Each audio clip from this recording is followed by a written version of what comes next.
Hi guys! For today's video ay mag-share ako sa inyo kung paano ko lulutuin ang aking hilaw na saging.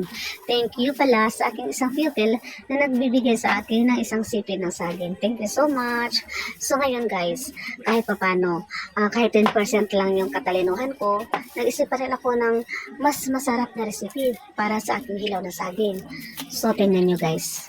Tingnan nyo kung anong gagawin ko. Unang-una, balatan natin ang saging. Siyempre, gagamit tayo ng cellophane sa ating kamay kasi meron yung mga tagok-tagok guys. Then, hihiwain natin. So, habang tayo ay naghihiwa, siyempre, magpapakulo tayo ng ating oil sa ating kawali para matipid natin ang ating oras at hindi tayo maghihintay na magpapainit pa ng ating oil. O siyempre, pagkatapos maghiwa, isasalang na natin yan sa ating hot oil. Dahan-dahan lang, baka matalsikan ang inyong magandang mukha. Katulad ko, charot. O, yan guys. So, halo-halo lang tayo guys, halo-halo. So, mga ilang minuto guys. Pagkalipas ng ilang minuto, medyo mag-dry yan guys, mag-dry. Kasi mag-evaporate yung water na nasa saging. So, habang nakulo-kulo yan, mag-prepare tayo ng ating mixture. Ito ay ang 1/2 cup of water, 5 tablespoon of sugar, kahit anong sugar, brown or white pwede.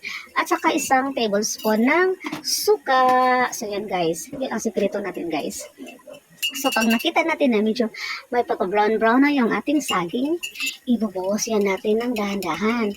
Dahan-dahan lang guys, para hindi matalsikan ang ating magandang mukha. O diba, charot?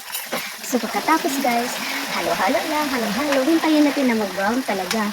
At saka yung mixture mag-evaporate yan.